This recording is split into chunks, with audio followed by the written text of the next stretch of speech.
Welcome to Deep Dive. Today, we're really digging into something fascinating. Why Australia is, well, rapidly becoming such a premier destination for Indian students. Some people are even calling it the new Canada in this space. That's right. It's quite a shift. We've gathered some really compelling information that sheds light on this. Our mission today is to uncover the key insights, the opportunities, and what really makes Australia stand out right now. Exactly. For many years, the US, UK, and Canada were the sort of default choices, weren't they? Absolutely, the traditional big three. But the information we're looking at clearly indicates a strategic pivot. You see robust education quality, clearer immigration pathways, and definitely enhanced institutional support in Australia. It feels like a landscape that's evolving really quickly. It is. And understanding these shifts is crucial, not just for students planning their future, but for anyone tracking global education trends. Okay, let's unpack this then.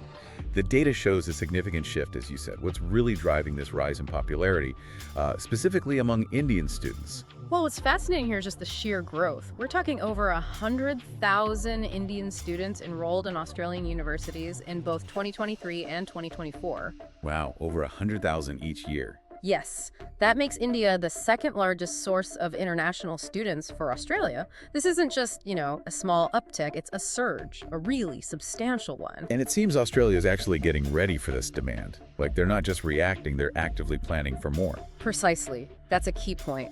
There's a planned 9% increase in the international student cap for 2026. Okay, 9%. What does that mean in actual numbers? That translates to nearly 25,000 additional seats. And importantly, a big chunk of these, around 80%, are allocated specifically to higher education, universities, basically. So they're targeting university-level talent. Exactly. It signals a clear intention to attract and, importantly, integrate international talent. They see the value. So beyond just making more seats available, what makes Australia a stronger value proposition now compared to those other traditional places? It's not just about getting in, it's about what you get when you're there, right? Yeah. The whole experience and outcome. Absolutely. The value proposition is, it's a strategic blend.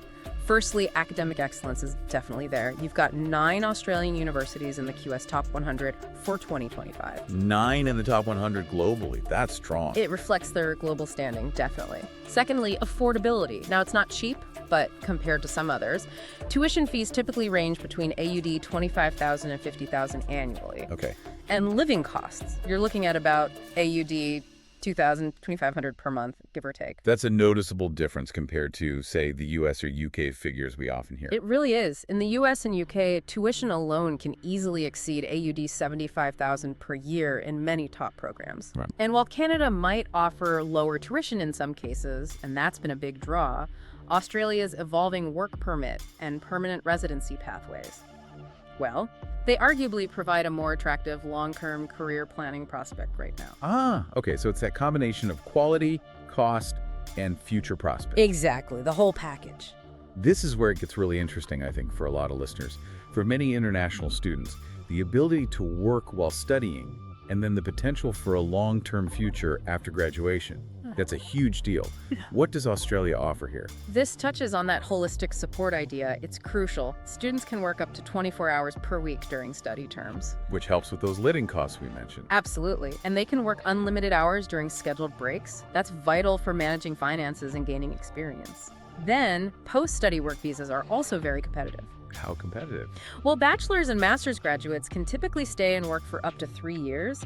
And for PhD graduates, it's even longer, up to 4 years. That's under the subclass 485 visa.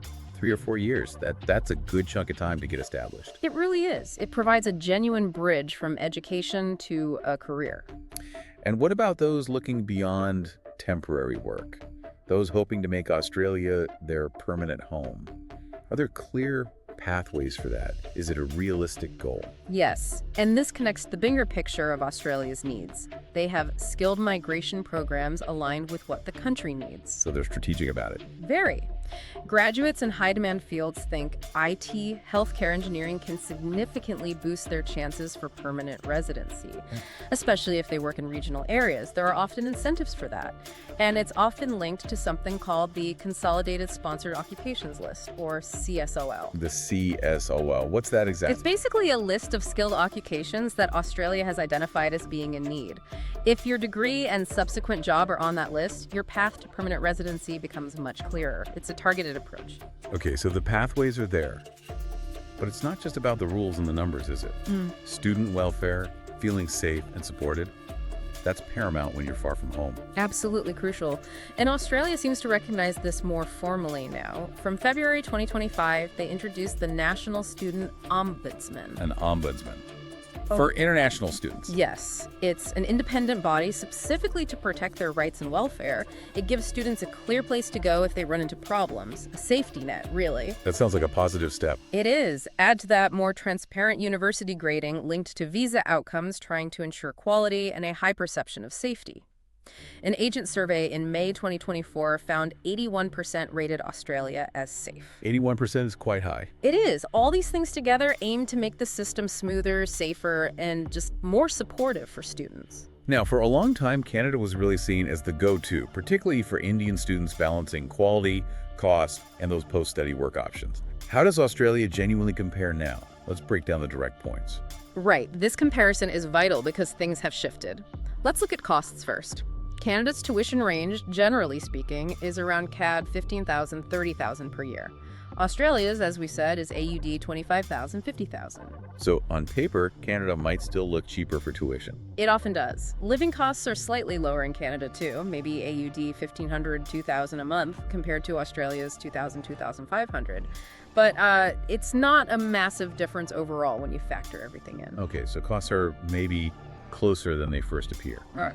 But what about those post-study options? That seems to be where Australia is making moves. That's the key differentiator emerging, yes. Canada offers the post-graduation work permit, the PGWP, for up to 3 years. That's well known and very popular. Comparable to Australia's bachelor's and master's visa length, then. Exactly, but Australia offers up to 4 years for PhD graduates, which is an edge for research students. More importantly, though, is the link to permanent residency. Australia's migration pathways, as we discussed, are increasingly tied to those specific occupation lists like the CSOL. It offers very targeted opportunities if you have the right skills in demand. Canada's PR system is broader, based on points for various factors, which works for many but can sometimes feel less direct for specific professions. So Australia's system might be more direct if your field is on their list. Potentially, yes. Plus, Australia has generally maintained strong policy clarity focused on students, although Canada is certainly improving in this area too.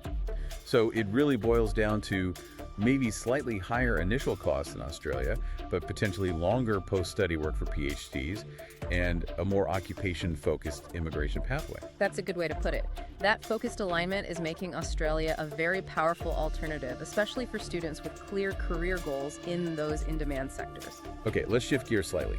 Beyond the academics and the career paths, what about the community aspect? Moving across the world is daunting. Does Australia offer that sense of cultural comfort or community for Indian students? That's a really significant point and often underestimated. The existing Indian diaspora in Australia is substantial. How substantial? Well, nearly 900,000 people of Indian origin already live and work there. Australia is very multicultural. About 31% of the population is foreign-born. Wow, almost a third. And focusing on students, in 2025, around 139,000 international students in Australia were from India, out of about 816,000 total international students. So a large Indian student cohort. Exactly. That growing community provides a built-in sociocultural comfort, familiar faces, food, festivals, support networks. It makes a huge difference for newcomers settling in. It helps create that home away from home feeling. And thinking globally, we know other countries are stepping up their game too. Places like Germany, Ireland, they're becoming more visible options. Yeah. How does Australia stack up against this wider competition? Is it holding its own? It absolutely is. Despite new players emerging, Australia remains firmly within the top 5 global destinations for Indian students. What keeps it there? It's anchored by that combination we've been discussing. High-ranking universities, those very favorable work rights both during and after study, and the increasingly streamlined migration pathways. It's a strong, competitive, and importantly, welcoming choice. So it combines the academic prestige with the practical long-term prospect. Precisely. It pulls together academic excellence, relative affordability compared to the US-UK, robust policy support like the Ombudsman, and those tangible long-term prospects. It's a very compelling package overall. Right, so just to recap for everyone listening, what does this all mean for you if you're considering studying abroad? We've covered quite a bit today. We've seen the huge surge in demand from Indian students and how Australia is increasing seats to meet it. We've looked at the value proposition, that blend of quality education and manageable costs. Compared globally, yes. We explored the work rights, both during studies and importantly afterwards, with those generous post-study visas. Up to 3 or 4 years, depending on the degree. And those clearer, more targeted pathways towards permanent residency, especially if your skills match Australia's needs via lists like the CSOL. A very strategic alignment. Plus, the focus on student welfare, the new ombudsman, the high safety rating. Crucial support elements. And we did that direct comparison with Canada, highlighting differences in costs, visa lengths, and immigration focus. It's clear Australia has strategically positioned itself as a very comprehensive and attractive option. I think, in summary, Australia really stands out right now as a strong, competitive, and genuinely welcoming choice for Indian students. It manages to effectively combine top-tier academics, relative affordability, solid policy support, and real long-term prospects. It makes it a very compelling destination, especially for those looking perhaps beyond the most traditional options or seeking that very clear pathway from study to career to potential settlement. Definitely. So as you consider your own journey, or maybe you just want to understand the shifting sands of the global educational landscape better, Australia's story for Indian students is certainly one worth watching closely and understanding in depth. All the best, and we will meet again with another important subject in the next meeting.